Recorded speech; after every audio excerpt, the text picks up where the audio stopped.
الحمدللہ رب العالمین والصلاة والسلام علی سید المرسلین اما بعد فاعوذ باللہ من الشیطان الرجیم بسم اللہ الرحمن الرحیم الصلاة والسلام علیکہ یا رسول اللہ وعلی آلکہ واصحابکہ یا حبیب اللہ الصلاة والسلام علیکہ یا نبی اللہ وعلی آلکہ واصحابکہ یا نور اللہ۔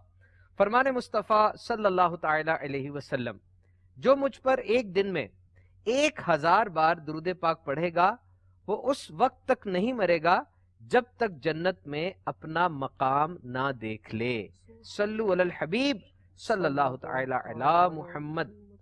مدنی چینل کا منفرد سلسلہ اسلام اور سائنس، ایک نئے موضوع کے ساتھ دلچسپ معلومات، اور ہمارے ساتھ ہیں ڈاکٹر رضوان، FRCS ہیں UK سے، دنیا بھر میں میڈیکل سائنس کے حوالے سے ایک بڑی اور اہم ڈگری ان کے پاس ہے۔ ڈاکٹر صاحب آپ کو سلسلے میں مرحبا کہتے ہیں، اور ان کے ساتھ ہیں ڈاکٹر اسامہ، پیڈ اسپیشلسٹ ہیں۔ آئیے آج کے سلسلے کا بریک اپ سن لیتے ہیں۔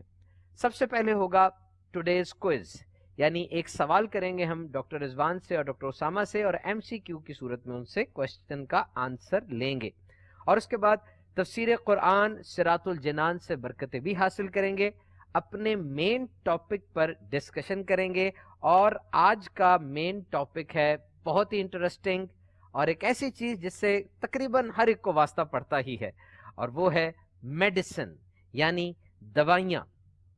اور اس ٹاپک کے اندر انشاءاللہ عز و جل امیر اہل سنت کی کسی کتاب اور رسالے سے بھی رہنمائی حاصل کریں گے۔ اور آج کے اس سلسلے میں ہائی لائٹس کیا ہوں گی، یعنی جو ہم ڈسکس کریں گے اس کا ایک اوور ویو لے لیتے ہیں۔ دنیا میں کتنی قسم کی بیماریاں اب تک دریافت ہو چکی ہیں اور کتنی قسم کی دوائیاں ایجاد ہوئی ہیں۔ ایسا لگتا ہے کہ دوائی کا اثر کم ہوتا چلا جا رہا ہے۔ پہلے جو دوائی 3 دن 5 دن کھاتے تھے ٹھیک ہو جاتے تھے، اب 10 دن 15 دن کھانی پڑتی ہے۔ دوائی کے سائیڈ ایفیکٹس کیا ہوتے ہیں، یعنی مضر اثرات کسی دوائی کو کھانے کے کیا ہوتے ہیں اور ان کو کم کیسے کیا جا سکتا ہے۔ ادویات کے حوالے سے انتہائی خوبصورت اور زبردست احادیث مبارکہ بھی سنیں گے۔ اور یہ جو کہا جاتا ہے کہ صبح دوپہر شام دوائی لیں یا صبح اور شام دوائی لیں، تو یہ کتنا دورانیہ 2 ڈوزیجز کے درمیان رکھنا چاہیے، اور یہ جو کہا جاتا ہے چائے کا چمچ دوائی لیں تو یہ کتنی دوائی لینی چاہیے، اس کی مقدار کتنی ہوتی ہے۔ دنیا کی 6 اہم ترین دوائیاں جو کہ تقریباً ہر بندہ حاصل کر بھی سکتا ہے، وہ کون سی ہیں، ان کا بھی ڈسکشن ہم کریں گے۔ اور کبھی کبھار دوائی کسی اور مقصد کے لیے دی جاتی ہے، علاج کسی اور بیماری کا ہو جاتا ہے، یہ کیا معاملہ ہے، یہ بھی ڈاکٹر صاحب سے سنیں گے۔ اور جو منہ میں دوائی کھاتے ہیں، یعنی اورل انٹیک دوائی کا کرتے ہیں، اس میں اور ٹیکے میں، انجیکشن میں کیا فرق ہوتا ہے۔ اور پھر بغیر ڈاکٹر کے مشورے سے ادویات جو استعمال کی جاتی ہیں ان کے نقصان کیا ہو سکتے ہیں اور ان سے کیسے بچا جا سکتا ہے۔ Let's start today's program, today's سلسلہ with a quiz. Doctor Sama, آپ سے سوال ہے کہ دعوت ولیمہ کتنے دن تک ہو سکتی ہے؟ نمبر 1 آپشن، پہلے 2 دن، پہلے 4 دن، یا پہلے 6 دن۔ کون سا آپشن کلک کریں گے آپ؟ دعوت ولیمہ پہلے 2 دن کے۔ آپ نے پہلا آپشن لیا۔ ڈاکٹر رضوان، آپ سے سوال ہے قرآن پاک میں آیات سجدہ کتنی ہیں؟ نمبر 1 14، 15 یا 16؟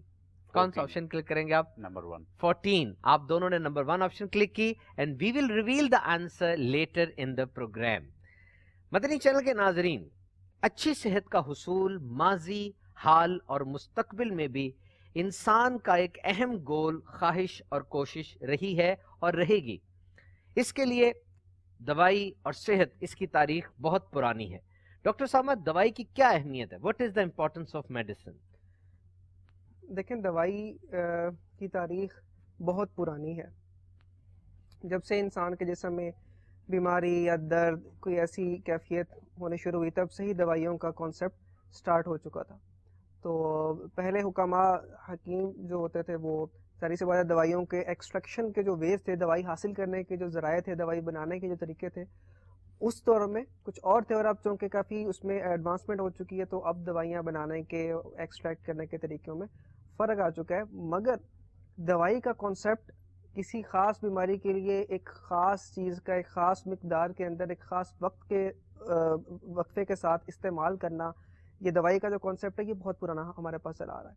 اور چونکہ اب ہمارے پاس مولیکولر لیول تک ہم جان چکے ہیں کہ دوائیاں کس طریقے سے ایکٹ کرتی ہیں. پہلے جو دوائیاں استعمال ہوتی تھیں مولیکولر لیول کا مطلب بہت نیچے تک ڈیٹیل سے ہمیں اس کا معلوم ہو چکا ہے. پہلے جو دوائیاں استعمال ہوتی تھیں اگرچہ اس وقت ہمیں وہ کیسے کام کرتی ہیں یہ معلوم نہیں ہوتا تھا, لیکن ان کے ایفیکٹس اور ان کے سائیڈ ایفیکٹس کا آبزرویشن سے اندازہ لگایا جا سکتا تھا کہ اس بیماری کے اندر فائدہ ہے.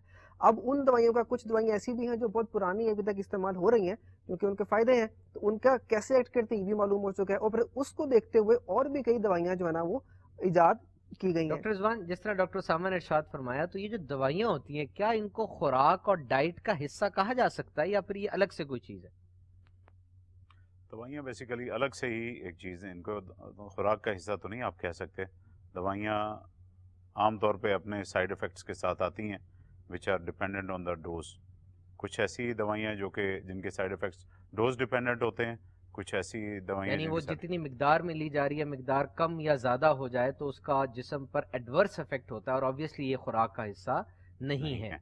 مدنی چینل کے ناظرین, university of Michigan medical school کی ایک ریسرچ کے مطابق there are roughly 10,000 diseases affecting human beings. ابھی تک جو بیماریاں موجود ہیں ان کی تعداد تقریباً 10,000 ہے. ویسے کچھ اسکول آف تھاٹس کے مطابق یہ فگر را ہے, یہ جو تعداد ہے یہ صحیح نہیں ہے, لیکن ایک فگر ہمارے پاس موجود ہے کہ 10,000 بیماریاں موجود ہیں. جرمن انسٹیٹیوٹ کی ایک ریسرچ کے مطابق یہ 30,000 تک بھی چلی جاتی ہیں. اور پھر یہ جو ماڈرن فارماسیوٹیکل انڈسٹری ہے, جدید ترین دوائی بنانے والی جو صنعت ہے, یہ 1930 میں سٹارٹ ہوئی اور اب تک FDA جو food and drug regulatory authority کا ایک ادارہ ہے اور دوائیوں کو اپروو کرتا ہے پوری دنیا میں استعمال کے لیے, اس کے مطابق 2013 تک 1453 قسم کی دوائیاں ایجاد ہو چکی ہیں. ڈاکٹر رضوان, بیماریاں اتنی زیادہ ہیں, دوائیاں اتنی کم ہیں, یہ کیا کانسیپٹ ہے؟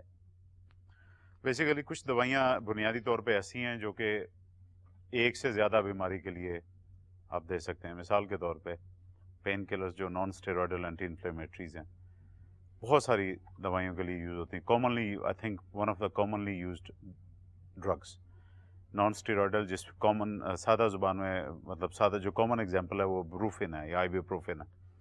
آپ اس کو آسٹریو آرتھرائٹس کے لیے بھی دے سکتے ہیں, آپ اس کو ریومیٹائڈ آرتھرائٹس کے لیے بھی دے سکتے ہیں, مائگرین میں بھی لوگ لیتے ہیں, اور قسم کی دردوں یعنی آپ ایک ہی دوائی کو جب بہت سی بیماریوں کے لیے استعمال کریں گے تو آبویسلی پھر یہ دوائیاں کیٹر کر رہی ہیں. اور یہ جو میں نے تعداد آپ کو بتائی, یہ تعداد تو ایک ریسرچ ہے, تو مزید ریسرچ بھی ہوتی رہتی ہے, نئی دوائیاں آتی رہتی ہیں؟ جی, دوائیاں آتی رہتی ہیں. پرٹیکولرلی خاص طور پہ جب سائیڈ افیکٹس زیادہ ہوں کسی دوائی کے, تو اس سائیڈ افیکٹ کو کم کرنے کے لیے اسی دوائی کا یا اسی دوائی کا جو بیسک مولیکولر جو اس کا اسٹرکچر ہوتا ہے اس کو چینج کر کے کوشش کی جاتی ہے کہ دیکھیں کہ اس کا سائیڈ افیکٹس کم ہیں کہ نہیں. اور ان کے پھر ٹرائلز ہوتے ہیں, ریسرچ ٹرائلز ہوتے ہیں, ان کو جانوروں کے اوپر بعض دفعہ. ڈاکٹر صاحب, اس کا مطلب ہے کہ اگر ایک درد کی دوائی ہے اس کو کھانے سے درد تو دور ہو جاتی ہے لیکن پیٹ خراب ہو جاتا ہے, تو آپ لوگ پھر کوششیں کریں گے کہ ایسی دوائی بنائی جائے جس سے صرف درد ہی دور ہو, پیٹ کی خرابی نہ ہو, اور یوں نئی سے نئی دوائیاں ایجاد ہوتی رہتی ہیں. مدنی چینل کے ناظرین, میرے شیخ طریقت امیر علیہ سنت حضرت علامہ مولانا ابو بلال الیاس ستار صاحب قادری دامت برکاتہم العالیہ کی ایک شور آفاق کتاب ہے گھریلو علاج. This is one of the masterpiece writing on the subject, اور اس کتاب کے اندر بہت سے زبردست علاج موجود ہیں اور ادویات کے حوالے سے بھی میرے امیر علیہ سنت گائیڈ کرتے ہیں. جس طرح اس کتاب کے اندر صفحہ نمبر 7 پر مسلم شریف کی حدیث درج ہے, اللہ عز و جل کے حبیب صلی اللہ تعالی علیہ وسلم کا فرمان صحت نشان ہے, ہر بیماری کی دوا ہے. جب دوا بیماری تک پہنچا دی جاتی ہے تو اللہ عز و جل کے حکم سے مریض اچھا ہو جاتا ہے.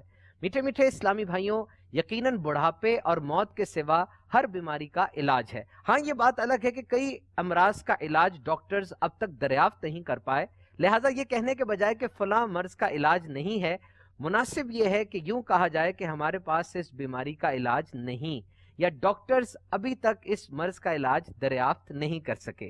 بہرحال رب ذوالجلال جل جلالہ چاہے تو دوا شفا کا ذریعہ بنے, ورنہ عین ممکن ہے کہ وہی دوا موت کا سبب بن جائے.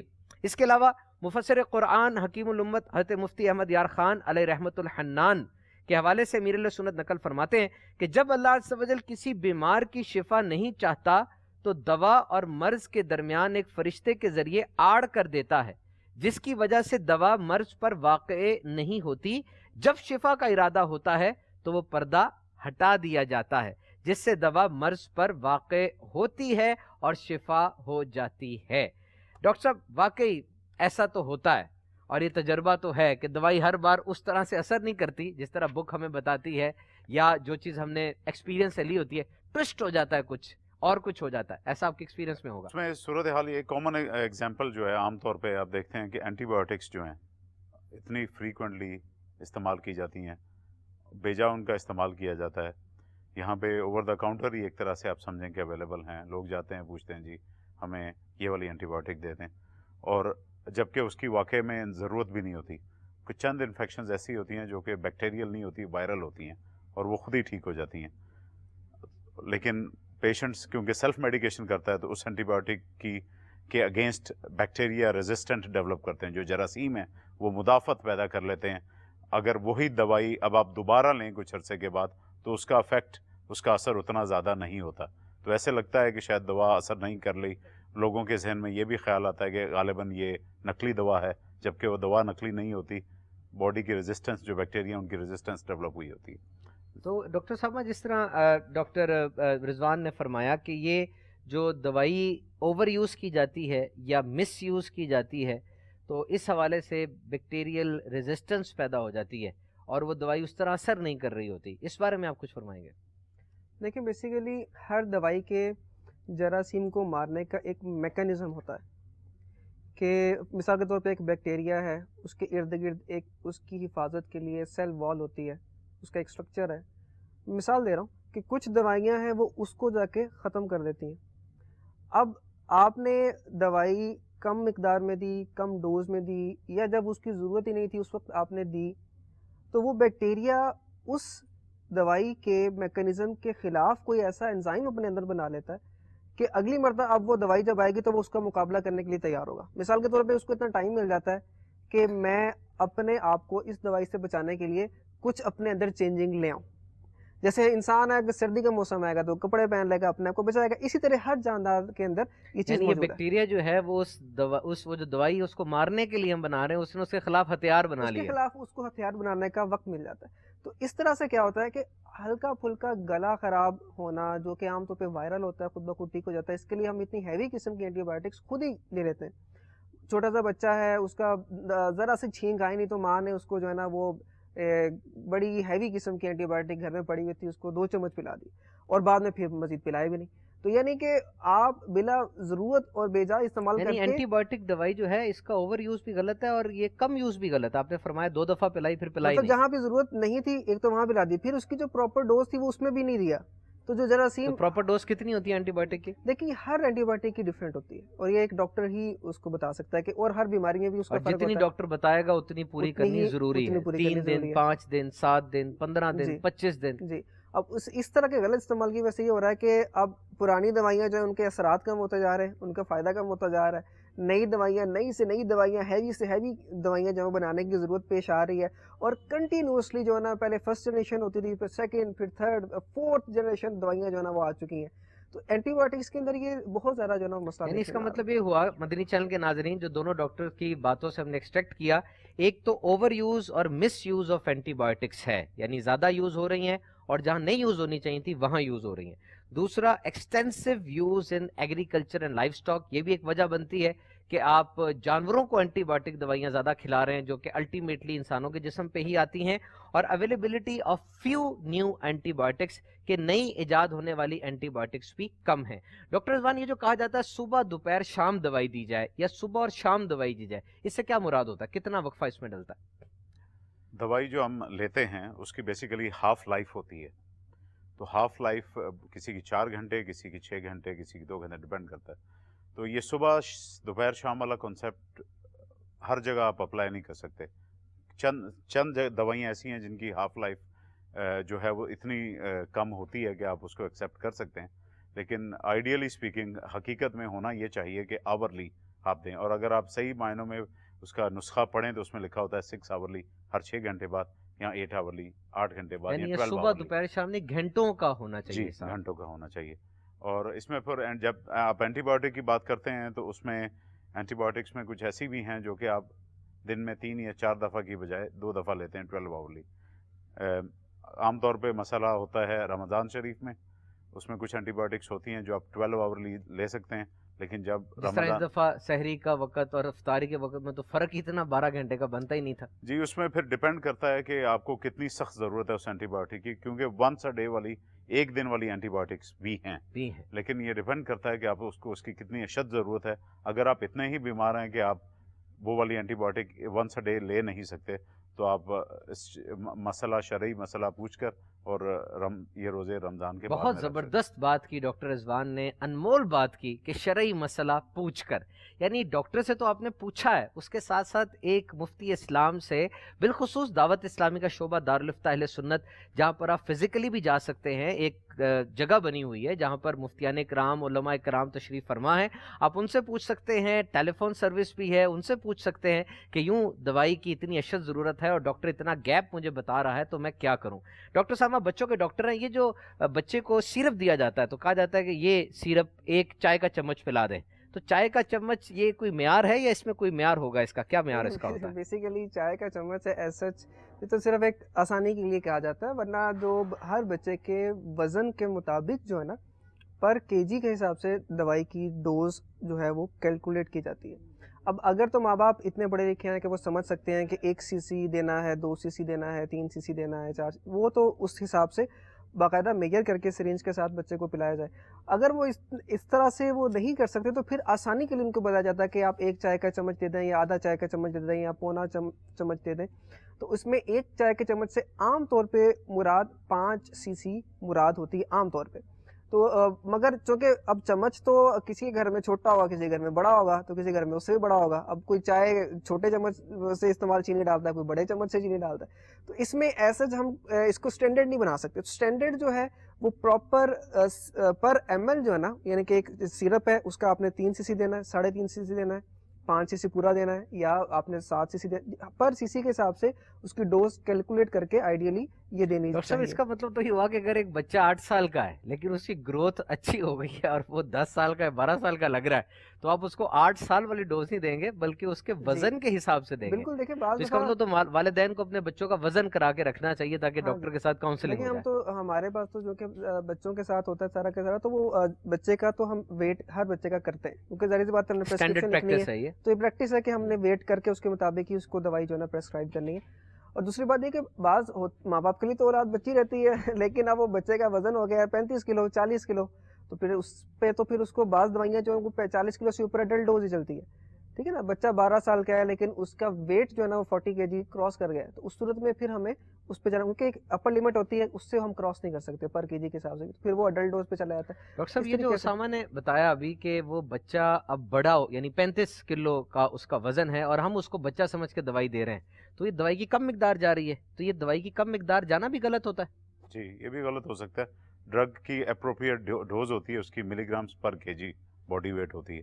آپ جتنے کلو کا بچہ ہے اس کا ویٹ جتنا ہے آپ اس ڈرگ کو کیلکولیٹ کرتے ہیں اس حساب سے اور اپروپریٹلی دیتے ہیں. اور اگر اس کو پوری نہیں دی جا رہی، کم دی جا رہی ہے، تو اس کا اثر نہیں ہوگا اور اینٹی بایوٹکس کی کیسز میں ریزسٹنس ڈیولپ ہونے کے چانسز زیادہ ہیں. اور جی اس طرح ہو سکتا ہے کہ اینٹی بایوٹک اگر کم دے دی جائے یا مطلب اس طرح ریزسٹنس ہو جائے گی اور وہ اس کے جسم کو اینٹی بایوٹک اثر نہیں بھی کر سکتی. مدنی چینل کے ناظرین، دنیا میں موجود 6 اہم ترین ادویات، جی ہاں دوائیاں، آپ بھی سنیے. سب سے پہلی ہے سورج کی روشنی، سن شائن، آرام یعنی ریسٹ، پانی یعنی واٹر، ایکسرسائز، ڈائٹ یعنی خوراک، اور تازہ ہوا. گئے وقتوں کی بات ہے، ایک واقعہ ہم نے پڑھا، کسی حکیم صاحب سے پوچھا گیا کہ سب سے اچھی دوائی کون سی ہے. حکیم صاحب نے جواب دیا، محبت، خیر خواہی، اچھے بول اور حسن اخلاق. پوچھنے والے نے پھر دریافت کیا، اگر مریض ان دوائیوں سے ٹھیک نہ ہو تو؟ حکیم صاحب نے جواب دیا، تو اس کی ڈوز اور بڑھا دیں، یعنی یہی چیزیں زیادہ دیں. تو ڈاکٹر صاحب یہ جو بات ہے ایتھکس کی طرف آ گئی، اب وہ ٹیبلٹس اور دوائیاں اور ٹیکے تو نہیں ہے، یہ ایک انداز ہے تھیراپی کا، ایک سائیکالوجیکل بات بتائے گی کہ ایسے واقعی ہوتا ہے کہ ڈاکٹر صاحب کی کسی اچھے جملے سے کمفرٹنگ سے مریض کو فرق پڑ جائے؟ دیکھیں یہ بہت زیادہ اہمیت کی حامل ہے. مریض جب ڈاکٹر کے پاس آتا ہے نا تو وہ دو چیزیں لے کے آتا ہے. ایک چیز اس کی تکلیف ہے، اس کا دکھ ہے، جو اس کے جسم کے اندر تکلیف ہے، درد ہے. ماں باپ ہیں تو بچے کو الگ تکلیف ہے، ماں باپ کو اس سے زیادہ تکلیف ہے. اور دوسرا جسے ہم کہہ لیں کہ اس کا دکھڑا ہے، اس کے دل میں جو درد ہے، جو اس کو جو پریشانیاں وہ لے کے آیا. مثال کے طور پہ بچے کا گلا خراب ہو گیا یا اس کو موشن لگے، بچہ تو بیمار ہے، تو وہ تو بیماری تو ہے ہی. اب اس کی وجہ سے وہ اسکول نہیں جا پا رہا، اسکول کا حرج ہو رہا ہے. ماں باپ اپنے وہ ورک پلیس پہ نہیں جا پا رہے، کس کے پاس چھوڑ کے جائیں. بعض دفعہ مسائل ہوتے ہیں. اب ان کو یہ بھی ایک دکھڑا ہے ان کے دل میں نا کہ میری یہ بھی پریشانی ہے کہ میں اس کو کیا کروں. کچھ بچے جن کی پیشنٹ ہوتے ہیں، مریض ہوتے ہیں، بچے ضروری نہیں کہ بچے ہوں، بڑے بھی، کہ ان کی لمبی بیماریاں چلتی ہیں. اب ان کا پورا لائف سٹائل اس کی وجہ سے جو ہے نا وہ چینج ہو جاتا ہے، جس کی وجہ سے پوری فیملی کا لائف سٹائل چینج ہو جاتا ہے. وہ بیچارے اب اس مریض کو ساتھ لے کے کہیں مطلب کسی فنکشن میں نہیں جا سکیں گے، کوئی پرابلم اس طرح کی بہت ساری ہوتی ہیں. تو ان کے وہ سارے دکھڑے سننا، ان کو جو ہے نا اس کے ساتھ ساتھ ان کو ایموشنلی سپورٹ کرنا، ان کو بیک اپ کرنا کہ کوئی بات نہیں، آپ یہ سارا کچھ برداشت کر لیں گے، ان کے ساتھ اچھا بولنا، آدھے سے زیادہ بیماری مریض کی یہیں سے ختم ہو جاتی ہے. مگر اگرچہ ڈاکٹر کے پاس وہ صرف اس کام کے لیے نہیں آتا، اس کو اگر آپ صرف یہی کریں گے اور اس کا اصل بیماری نہیں ٹھیک ہوگی تو یقیناً وہ سیٹسفائی نہیں ہوگا. ذہنی طور پہ مطمئن ہو مگر جاتا ہے. ذہنی طور پہ مطمئن ہونا بہت ضروری ہے، ورنہ اگر ڈاکٹر کے پاس مریض آ کے ذہنی طور پہ مطمئن نہیں ہوتا تو وہ ڈاکٹر کی پراپر میڈیسن کبھی بھی استعمال نہیں کرے گا. ڈاکٹر رضوان، یہ جو بات انہوں نے کی، یہ آپ اس بارے میں کیا فرمائیں گے؟ واقعی اس چیز کی ضرورت ہوتی ہے؟ اور آپ تو سرجن ہیں، کیا ایک بندہ جس کو سرجری کی حاجت ہے، ڈاکٹر اس کو آ کے کمفرٹ دے، اس کو سمجھائے، کیا اس پہ بات اثر کرتی ہے؟ جی بالکل ایسا ہے. میڈیکل ایتھکس میں یہ دس از ون آف دا کی فیکٹرس، کی پوائنٹس کہ آپ پیشنٹ کو انوالو کریں ایکٹیولی، پیشنٹ کو انوالو کریں، دیکھیں کہ پیشنٹ کیا چاہتا ہے، پیشنٹ کیا فیل کر رہا ہے. آپ اس پیشنٹ کے ساتھ اوپن ہو، پیشنٹ کی ایکسپیکٹیشنز کیا ہیں، توقعات کیا ہیں. بعض پیشنٹس کی توقعات بہت زیادہ ہوتی ہیں، آپ نے ان کو ریئلسٹک پکچر دینی ہوتی ہے ان اے ویری کمفرٹیبل وے. ایک محتاط طریقے کے ساتھ ان کو حقیقت بتانی ہوتی ہے کہ آپ کو یہ پرابلم ہے، یہ اس کا علاج ہے، یہ آپشنز ہیں، بجائے اس کے کہ ان پر علاج محتاط طریقے سے مراد یہ کہ اگر اس کو زیادہ بھی بتا دیا جائے، یا کبھی کبھار ایسی ڈیزیز ہوتی ہے کہ جو رشتہ داروں کو صرف بتائی جاتی ہے، مریض کو نہیں بتائی جاتی. یہ ایکچولی غلط کانسیپٹ ہے کہ پیشنٹس کو پتہ ہی نہ چلے کہ اس کو کیا پرابلم ہے. کامن ایگزامپل ہے کینسر کی، جو کہ پیشنٹ کو بتانا چاہیے. پیشنٹ کے ریلیٹیوز کو اگر بتا دیا آپ نے اور پیشنٹ کو نہیں بتایا تو I think this is not in doctor's ethics. You must counsel the patient. You must counsel the patient. You must inform the patients about their problems and be open with them. اور ان کو offer کریں support in the form of palliative care if required, pain relief.